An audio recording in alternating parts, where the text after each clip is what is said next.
Bonsoir, bonsoir à tous, bienvenue. Vous l'avez compris, un seul titre ce soir à la une de votre journal, la mort de Michael Jackson. La star planétaire s'est éteinte hier après un moment de flottement et d'informations contradictoires sur son état de santé. Le chanteur a été officiellement déclaré mort tard dans la soirée. Il a succombé à un arrêt cardiaque dans sa maison de Los Angeles. Claude Sampère. La nouvelle a fait le tour du monde en quelques minutes. Michael Jackson est mort. La star est décédée officiellement à 14h26 à Los Angeles. Il était 23h26 en France. Sur ces images, le corps du chanteur transporté de l'hôpital à l'Institut médico-légal de la ville. La rumeur courait depuis quelques heures. C'est son frère aîné qui est venu devant la presse annoncer officiellement la disparition de l'artiste. Oh mon Dieu. C'est dur. Mon frère, le légendaire roi de la pop Michael Jackson, est mort ce jeudi à 14h26. Probablement d'une crise cardiaque à son domicile. Vers midi, Michael Jackson se trouvait chez lui dans une maison qu'il louait depuis quelques mois dans un quartier chic. Vers 12h30, les secours sont alertés. Lorsqu'ils arrivent, le médecin personnel de Michael Jackson est déjà en train d'essayer de le réanimer. Les secours le prennent en charge, il continue les massages cardiaques dans l'ambulance. Michael Jackson est conduit dans un des plus grands hôpitaux de la ville.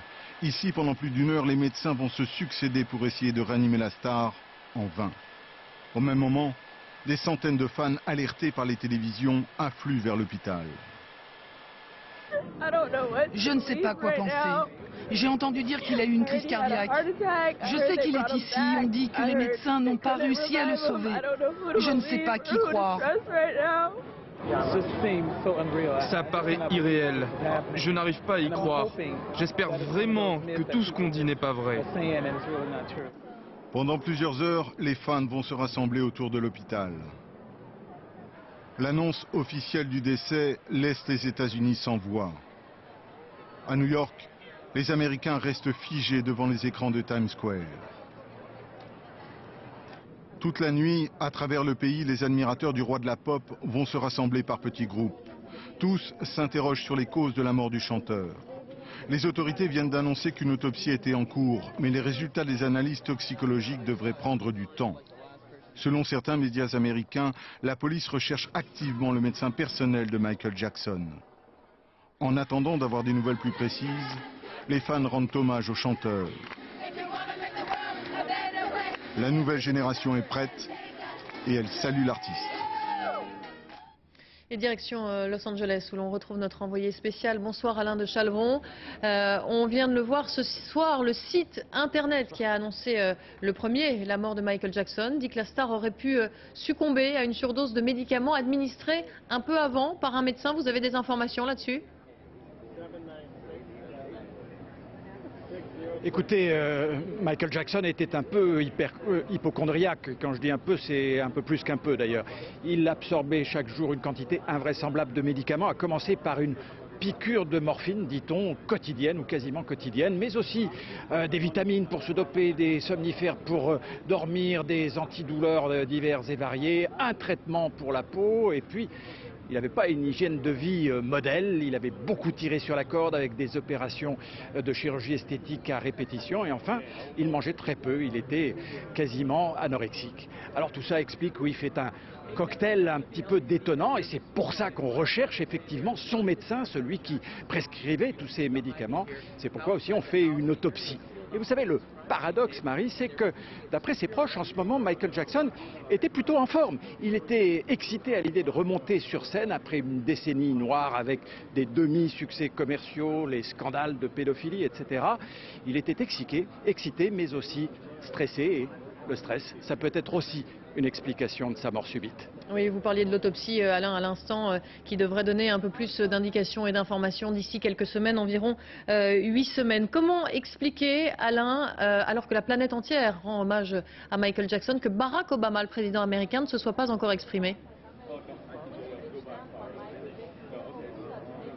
Oui, c'est un silence un peu assourdissant, il faut bien le dire, parce que ça fait maintenant quasiment 24 heures. Alors il y a un décalage horaire, c'est vrai, avec la côte Est, mais enfin, tout de même, maintenant, ça commence à devenir un petit peu bizarre. Alors c'est un peu dans le style, je dirais quand même, de Barack Obama, qui tourne 7 fois sa langue dans sa bouche avant de parler, et qu'on le veuille ou non, Michael Jackson était un personnage controversé, avec certains dans la communauté noire qui lui reprochaient d'avoir voulu à tout prix se blanchir la peau, et dans le fin fond du pays, des gens qui étaient encore persuadés qu'il était bien pédophile.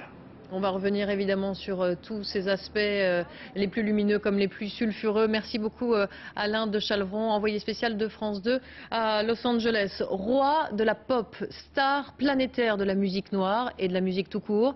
Depuis ce matin, les expressions, souvent clichés, sont utilisées sans compter pour revenir à la fois sur le destin funeste, tragique de Michael Jackson, on va y revenir, mais aussi sur la carrière de celui qui était déjà de son vivant une légende et avant tout un génie, Abdel Mostefa.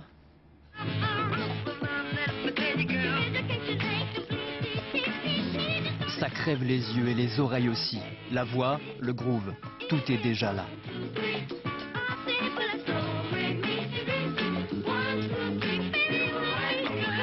Alors que les gamins de son âge traînent leurs salopettes dans les cours d'école,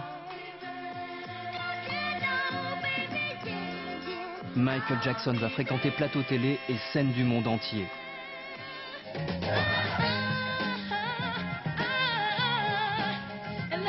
« 72, l'Olympia, Paris. L'adolescent de 14 ans n'a que légèrement mué. Le leader des Jackson 5 est prêt pour une carrière solo. «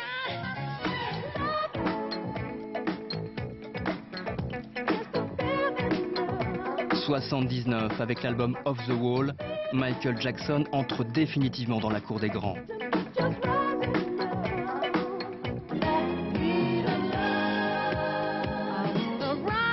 Quatre titres se placent au top 10 américain du jamais vu. Pourtant, le meilleur reste à suivre.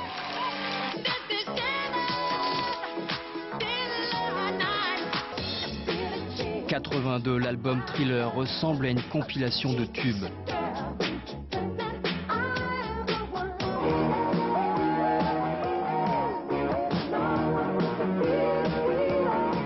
Michael Jackson est alors à son zénith.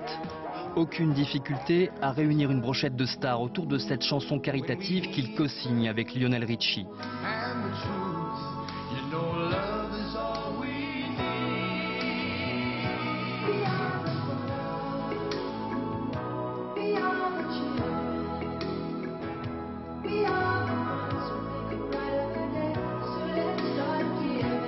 Michael Jackson vit alors ses plus belles années artistiques. Escorté, tel un chef d'État. L'hystérie partout où il passe. Génial mélodiste, danseur hors pair, il règne sans partage sur la planète pop.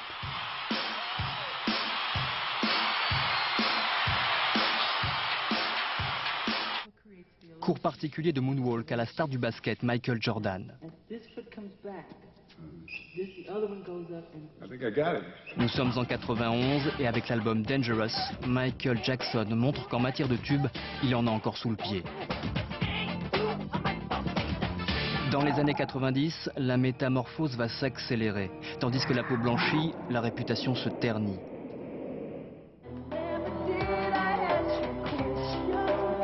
Comportements étranges, affaires de mœurs, production plus fade, Michael Jackson va devenir l'ombre de lui-même.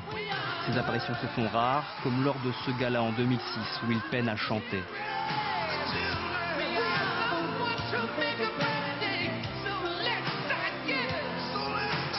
Pourtant, le 5 mars dernier, des milliers de fans voulaient encore y croire. À Londres, lors d'une conférence de presse surréaliste, Michael Jackson venait leur annoncer une série de concerts pour cet été. 50 dates qui devaient renflouer les caisses de la star déchue. La dernière apparition publique d'un monstre de la pop qui laisse derrière lui des dettes et un sacré héritage musical.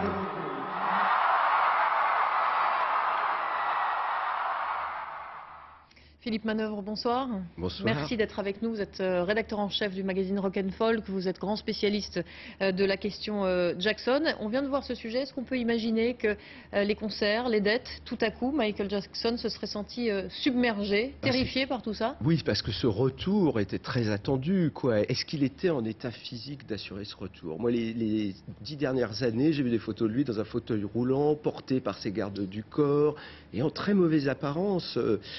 Occuper la scène comme Michael Jackson, c'est des scènes de 60 mètres et c'est un spectacle total. Alors est-ce qu'il pouvait faire 2 heures de concert dans ces conditions? Est-ce qu'il pouvait faire 50 concerts? Question. Vous l'avez rencontré, on va y revenir tout à l'heure. Qu'est-ce que vous pouvez dire de plus ce soir, de mieux que tout ce qui a été dit depuis ce matin? Il y a eu des choses magnifiques qui ont été dites. Je pense que votre émission fait beaucoup de bien aux gens. Tout le monde a plein de questions, a envie de partager un grand moment en se souvenant du danseur, en se souvenant du chanteur, ce magnifique ténor. Moi, j'ai envie de dire Peter Pan est mort. C'est un mythe qui vient de disparaître. C'est aussi bizarre que ça. C'est Peter Pan qui nous a quittés. Et il a laissé derrière lui, évidemment, un chambard pas possible, mais une musique merveilleuse. Vous restez avec nous, Philippe Manœuvre. On va y revenir tout à l'heure avec vous qui l'avez rencontré. Les réactions sont venues du monde entier. Des stars, Madonna, dit ne pas s'être arrêtée de pleurer depuis hier, évoquant le monde qui a perdu l'un de ses plus grands, mais sa musique continuera de vivre. Elizabeth Taylor, l'amie de toujours, se dit trop bouleversée pour s'exprimer. Pour Liza Minnelli, Michael Jackson aura révolutionné le show business. Paul McCartney, qui a chanté en duo le célèbre tube The Girl Is Mine, salue un homme-enfant au talent immense. Michael Jackson, ce sont 40 années d'une carrière unique dans l'histoire, 750 millions d'albums vendus dans le monde et autant de fans. Antoine Gaveau. Planète Michael Jackson, du nord au sud et d'est en ouest, à mesure que le soleil se levait, les fans du monde entier ont rendu hommage à leur idole. Comme ce sosie mexicain, la nuit dernière. Michael était tellement important dans ma vie que j'ai changé physiquement. Même mon enfant s'appelle Michael. Même émotion ce matin en Angleterre ou encore devant l'ambassade des États-Unis à Moscou. Ça fait mal. C'était un grand monsieur. Qu'il repose en paix.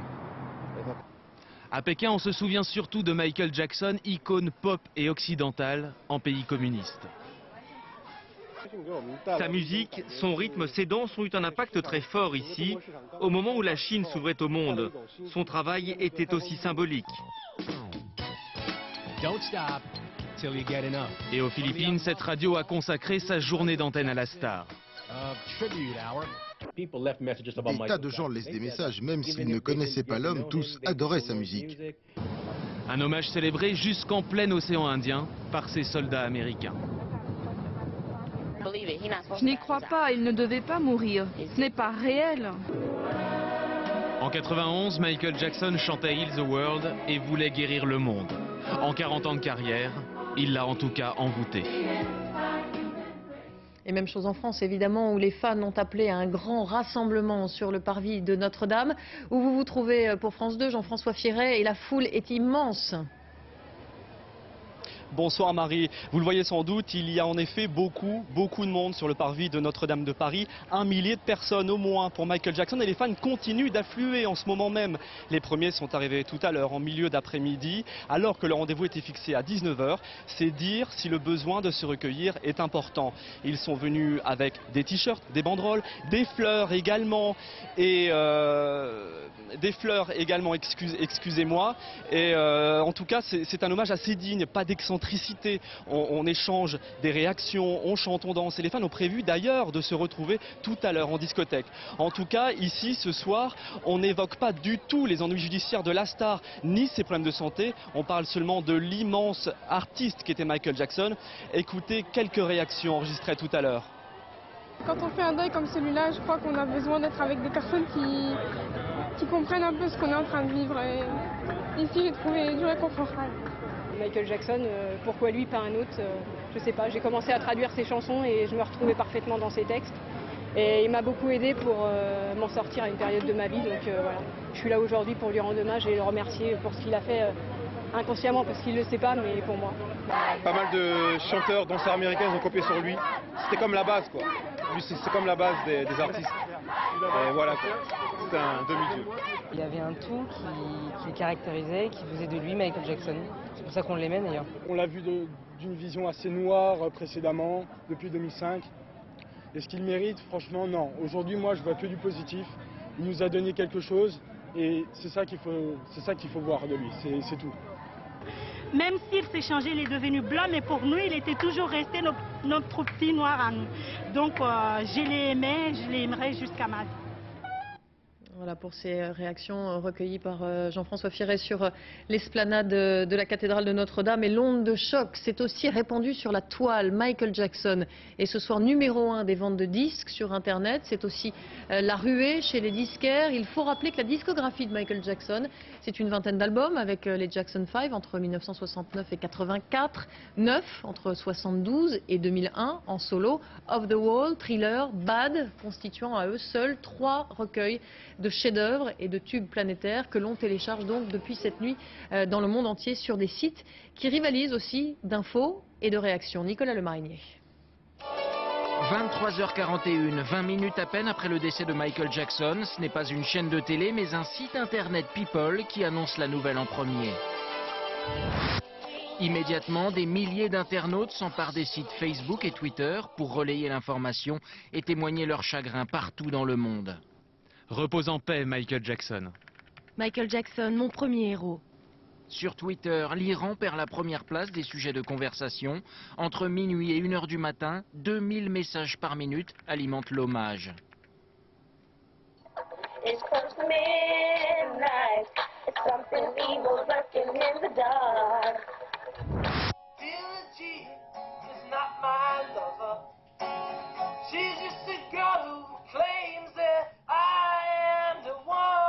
Des vidéos comme celle-ci, il y en a des dizaines sur YouTube aujourd'hui. Le site de partage est devenu un immense lieu virtuel de recueillement où les fans expriment leur chagrin. 2 jours avant mon anniversaire, le mec il meurt quoi. Aujourd'hui, c'est vraiment une journée complètement nulle. Même le web chinois s'y met en reprenant les vidéos de CNN. En 24 heures, les sites d'information ont vu leur trafic augmenter de 50%. La mort de Michael Jackson ébranle aussi Internet. Il est celui qui aura fait entrer la musique noire dans les foyers blancs, le premier noir à être diffusé sur la chaîne musicale MTV. Précurseur dans tous les domaines, musique, danse, clip vidéo, Michael Jackson aura aussi passé sa vie à tenter de devenir blanc et à faire oublier ses origines. Malgré cela, il restera éternellement l'étendard de la communauté afro-américaine. Jérôme Bernin.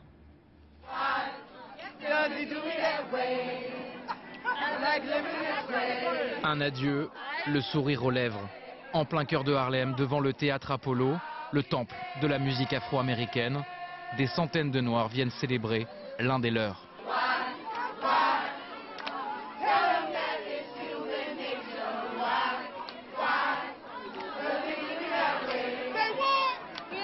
Il était là bien avant Michael Jordan, avant Mike Tyson, avant tout le monde. Il était le plus grand de tous les temps. Tu ne connaissais pas Mike, tu ne connaissais personne. Dans cette salle, Michael Jackson a fait ses grands débuts. Il y a 42 ans. Il était l'enfant star de la Motown, la première maison de disques noirs dans les années 60-70, une usine à tubes dirigée par Berry Gordy. Il était comme mon fils. Il était chaleureux et sensible. Avec lui, la musique afro-américaine entre comme jamais dans les foyers blancs. C'est ce que saluent aujourd'hui les grandes figures de la communauté noire. Michael Jackson a fait que la culture a accepté une personne de couleur bien avant Tiger Woods, bien avant Oprah Winfrey et bien avant le président Barack Obama.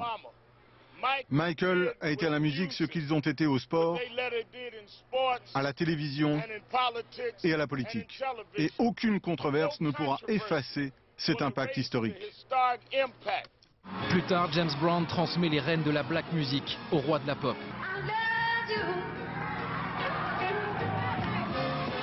Et pourtant, Michael Jackson quitte la Motown pour une maison de disques blanche.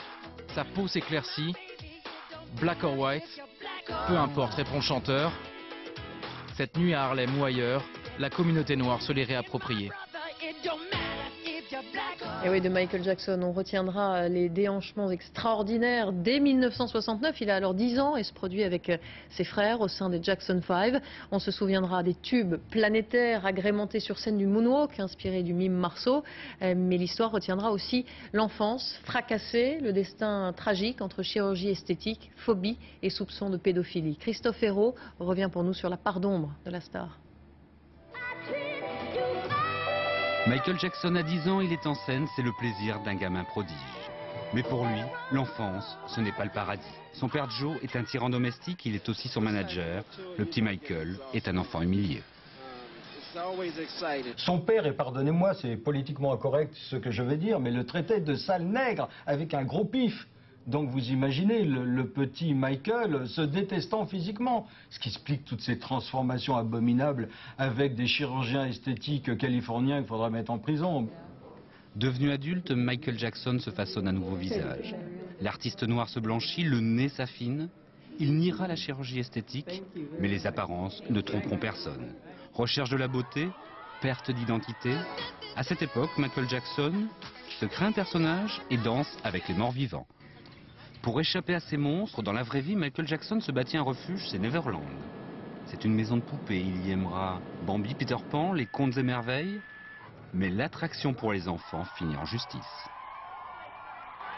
1993, des parents attaquent le chanteur pour attouchement sexuel sur le fils de 13 ans. 22 millions de dollars sont versés à la famille et l'affaire est close. 2003 nouvelles plaintes et cette fois-ci il y a procès.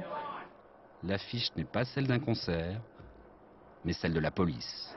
Il sera acquitté, mais trouvera péniblement les mots pour se défendre. J'ai été récemment l'objet d'accusations dégoûtantes. On me reproche d'avoir eu une conduite déplacée. Ces allégations sont totalement fausses. En 50 ans, la face B du chanteur, c'est aussi 2 mariages pour une presse people qui se délecte. 1994, il épouse Lisa Marie Presley, fille d'un autre roi, celui du rock'n'roll. Sa seconde épouse lui donnera 2 enfants. Les voici en promenade avec leur père, visage voilé. Et un après-midi de 2002 à Berlin, présentation du petit troisième à la presse, et encore un scandale.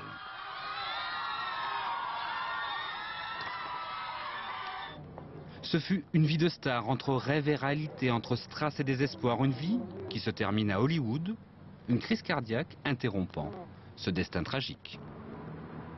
Et enfin, en France, autre réaction, celle du tout nouveau ministre de la Culture. Frédéric Mitterrand se souvient d'un artiste précisément douloureux, dont le génie aura été marqué à vif par le mal-être. On l'écoute. Puis il y a cette idée toujours de l'adolescence perpétuelle. On sentait bien que Michael Jackson avait acquis, possédé ce génie dès l'enfance, avait acquis cette maîtrise et cette manière de l'exprimer au prix d'un travail fantastique et d'une créativité fantastique, mais que ça s'accompagnait aussi depuis le début d'une incroyable souffrance, douleur, dont son physique en perpétuelle transformation, dont les galères qui ont émaillé sa vie sont révélateurs.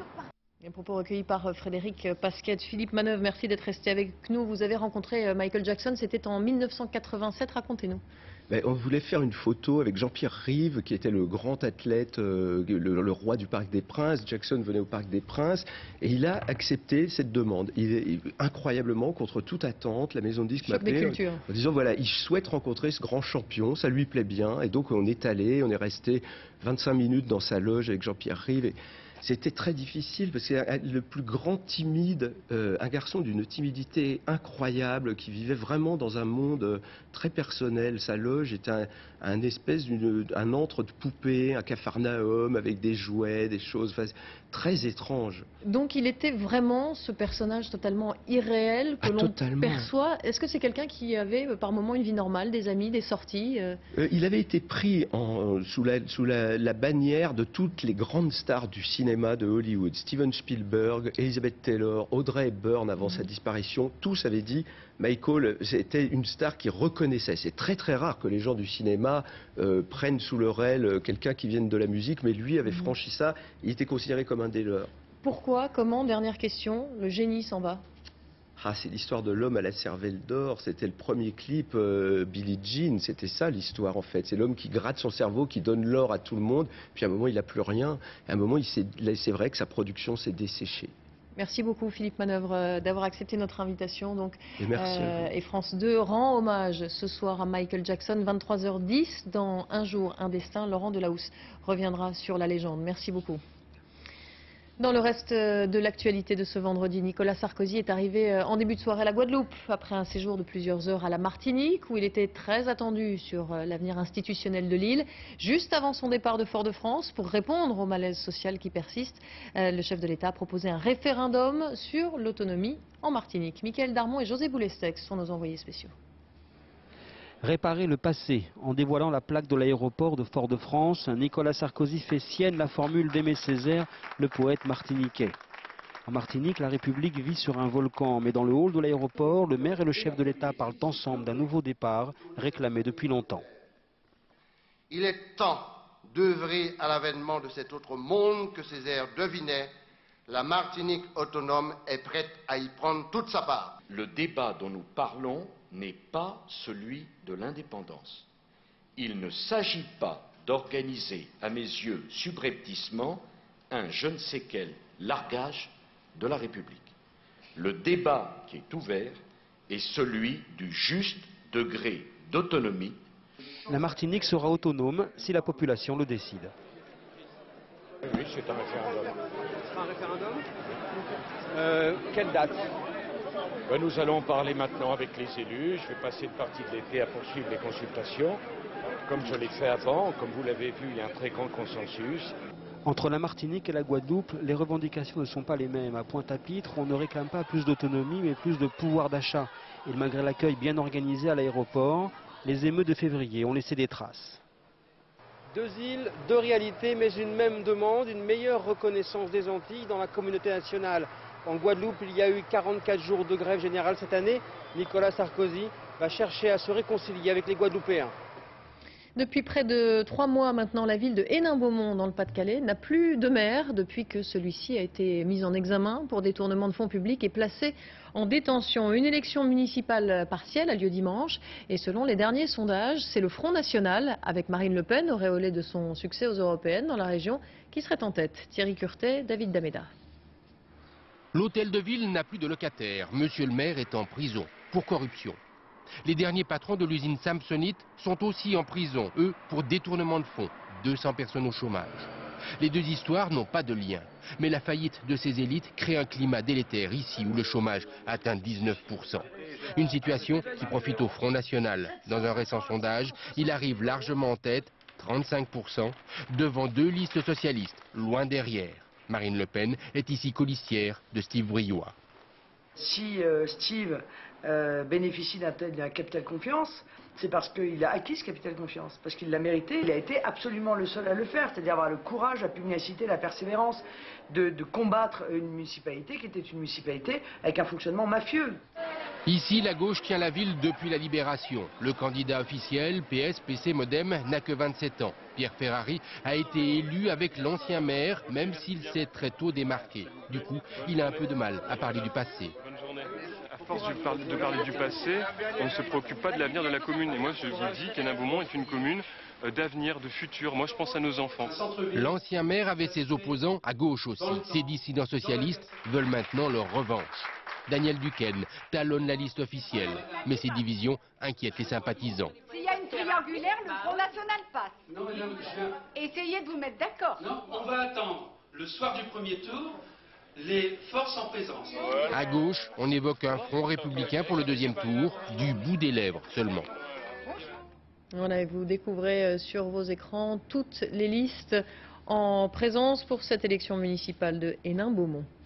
La Gay Pride sillonnera demain les rues de Paris. Le cortège fête cette année les 40 ans de la lutte homosexuelle, une lutte contre les discriminations qui persistent dans la société et notamment dans le monde de l'entreprise. Selon une étude de la HALD, 66% des salariés homosexuels éviteraient de le dire à leur patron. Témoignage recueilli par Aurélie Abro et Éric Delagneau.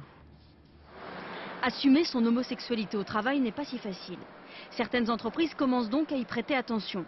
Ici, un réseau gay, soutenu par la direction, fait dans la pédagogie auprès des salariés.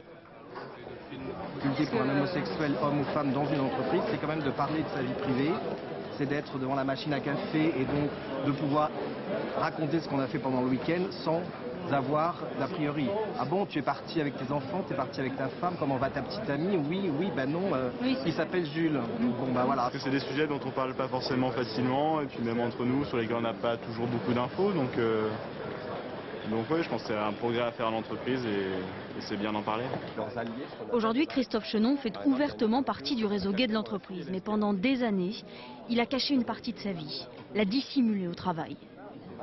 Moi, quand j'ai appris l'existence du réseau Eagle, il y a déjà quelques années, ça m'a enlevé un énorme poids. Parce que je passais mon temps à raser les murs, à pas être trop sûr que les gens... Je voulais pas que ça se sache.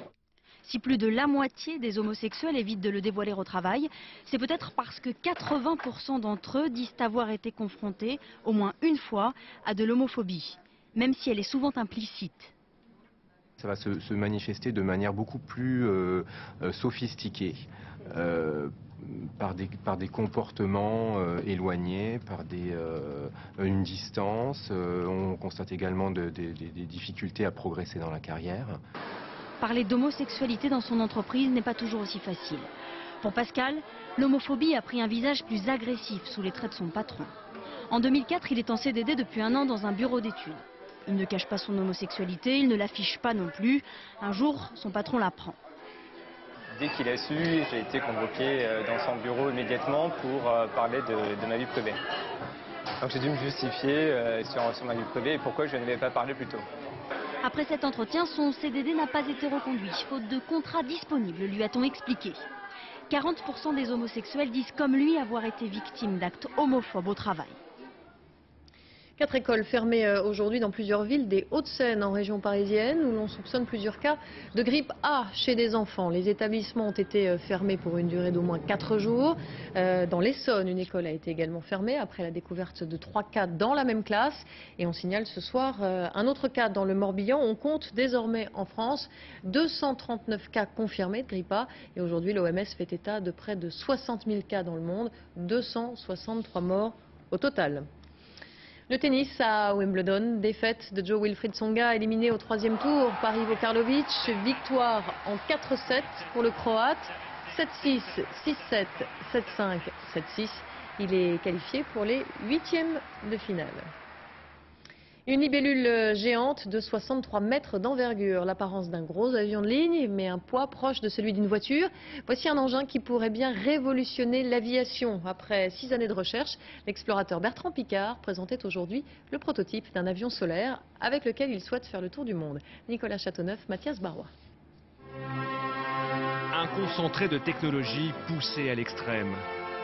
Voici le prototype de Solar Impulse avec son aile géante qui ne semble jamais finir. Le résultat de 6 ans de recherche pour l'équipe du Suisse Bertrand Piccard, avec l'idée de réaliser un rêve un peu fou, le tour du monde en avion uniquement grâce à l'énergie solaire. Un défi technique rendu possible par 12 000 cellules photovoltaïques situées sur l'aile. Il faut réaliser que c'est un avion qui a la taille au niveau envergure d'un Airbus 340, qui a le poids d'une voiture, 1600 kg, et qui doit voler avec l'énergie d'un petit scooter. Plus personne ensuite ne pourra venir prétendre qu'on ne peut pas utiliser des énergies renouvelables pour des voitures, pour des bateaux, pour des maisons. Pour espérer faire voler Solar Impulse, il a fallu traquer le moindre gramme superflu, utiliser des matériaux en fibre de carbone et inventer de nouveaux instruments de navigation, car l'avion sera très compliqué à piloter. Il est très grand, il vole lentement, il est très léger. Donc en fait, toutes ces manœuvres sont très lentes. Donc le pilote, quand il initie une manœuvre, il faut qu'il ait beaucoup de patience, il faut qu'il attende de voir qu'est-ce qui va se passer. Les essais auront lieu dans les prochains mois, avant les premiers vols de nuit sur batterie. Avec un budget de 65 millions d'euros sur fonds privés, un second avion sera ensuite construit, celui qui tentera le tour du monde en 5 étapes. Voilà pour l'essentiel. Je vous rappelle la principale information de ce vendredi 26 juin. La mort de Michael Jackson. C'est une crise cardiaque qui a emporté la star planétaire hier à Los Angeles. Et alors qu'on attendait depuis près de 24 heures la réaction du président américain Barack Obama, elle vient de tomber à l'instant. Jackson était une icône, mais à la vie tragique. C'est ce que vient de déclarer par la voix d'un porte-parole de la Maison-Blanche, le président des États-Unis. Je vous le disais tout à l'heure, hommage de France 2 ce soir à 23h10, un jour, un destin, présenté par Laurent Delahousse. Mais dans un instant, votre série Centrale Nuit. Je vous souhaite une très bonne soirée. Merci de votre attention.